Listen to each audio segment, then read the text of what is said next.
Salut tout le monde, j'espère que vous avez la forme. En tout cas, si vous ne l'avez pas, restez ici car je vous propose une recette qui va booster votre vitalité puisqu'il s'agit d'une recette de cuisine vivante. Il s'agit d'un tartare de bulbes de fenouil et de mangue. Alors restez par ici.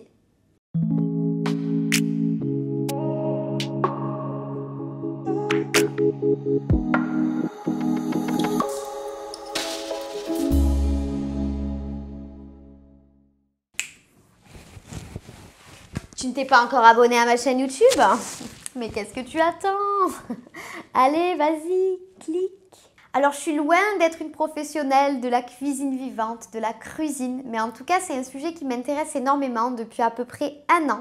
Et j'essaie de l'intégrer dans mon quotidien, d'intégrer des plats été comme hiver de cuisine crue. J'insiste sur été comme hiver parce qu'on a tous tendance à manger cru uniquement l'été parce que bien souvent la cuisine crue est froide, donc l'été ça nous dérange moins. Mais franchement c'est super important pour notre corps, pour notre bien-être de pouvoir l'intégrer au quotidien. Parce qu'un aliment qu'on ne va pas cuire, donc la cuisine vivante en fait, la cuisine, ça va être composé d'aliments qui vont être bruts et qui ne vont pas être cuits ou alors avec une cuisson qui ne va pas dépasser les 42 degrés. Et donc, grâce à cette cuisson qui ne va pas dépasser ces 42 degrés ou ce produit brut, on va avoir un aliment qui va conserver tous ces bons nutriments, toutes ces vitamines, les enzymes et tout ce qu'il a de bon en fait, et ce pourquoi on achète ce légume, ça ne va pas être tué par la cuisson tout simplement.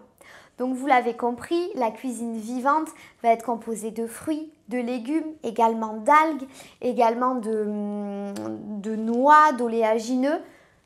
Personnellement, je ne sais pas si jamais vous me posez la question, j'anticipe, si elle est composée de viande, par exemple du carpaccio de bœuf ou du tartare de bœuf de viande crue, ou de poisson cru, vu que on est dans ma chaîne YouTube sur de la cuisine végétale, je ne me suis pas du tout intéressée à la cuisine, au régime omnivore sur du cru. Je vous laisserai aller vous renseigner. En tout cas, aujourd'hui, ça me tient à cœur de pouvoir vous montrer, vous initier à cette cuisine si vous ne connaissez pas, ou en tout cas peut-être vous offrir de nouveaux types de recettes, parce que c'est vrai qu'on peut vite se sentir cloisonné sur une simple salade de tomates avec des carottes râpées et du concombre, alors qu'en fait c'est hyper infini la cuisine vivante. Il y a moult et moult recettes à pouvoir réaliser, mélanger du sucré, salé, il y a plein de choses. Et du coup aujourd'hui, donc, je vous propose cette recette que j'adore, qui est originale, qui est crue avec juste une petite cuisson de 15 minutes, qui va être une cuisson en fait hyper naturelle vu que ça va être une marinade. Je vous en dis pas plus, je vous laisse tout de suite avec la recette. Pour cette recette créative, colorée et pleine de saveurs, nous allons avoir besoin d'un gros bulbe de fenouil,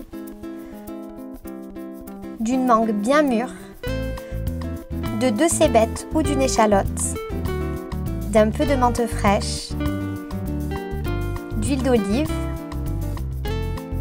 le jus d'un citron vert, de la sauce soja salée, quelques traits de sirop d'agave et pour relever le tout, quelques pétales de piment séché, des graines de nigel et des baies roses et du poivre en grains. On va commencer par bien rincer le fenouil et si besoin le frotter pour enlever un maximum de terre. Puis on va enlever le vert du bulbe de fenouil qu'on pourra conserver pour des soupes et couper le blanc en petits cubes. On peut également éplucher la mangue fraîche et la couper et mélanger ces 2 aliments dans un saladier. Et on ajoute la cébette en fines rondelles dans le saladier. Puis on va pouvoir commencer à confectionner notre petite marinade avec l'huile d'olive, le jus de citron vert, quelques traits de sauce soja salée et le sirop d'agave. On verse le tout dans notre saladier et on mélange bien.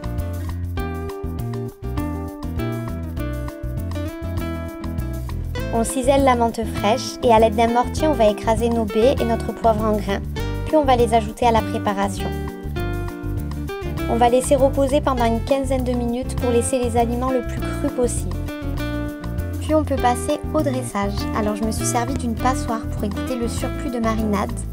Puis à l'aide d'un emporte-pièce, on dispose directement le tartare sur une assiette. Puis je parsème délicatement d'un trait de graines de nigel et de piment séché avant d'enlever mon emporte-pièce. On n'hésite pas à l'aide d'un chiffon à retirer le surplus de marinade et ensuite on laisse libre cours à notre créativité pour la déco. Personnellement, ce sera fruit de la passion et citron vert pour apporter un petit peu de punch à cette assiette.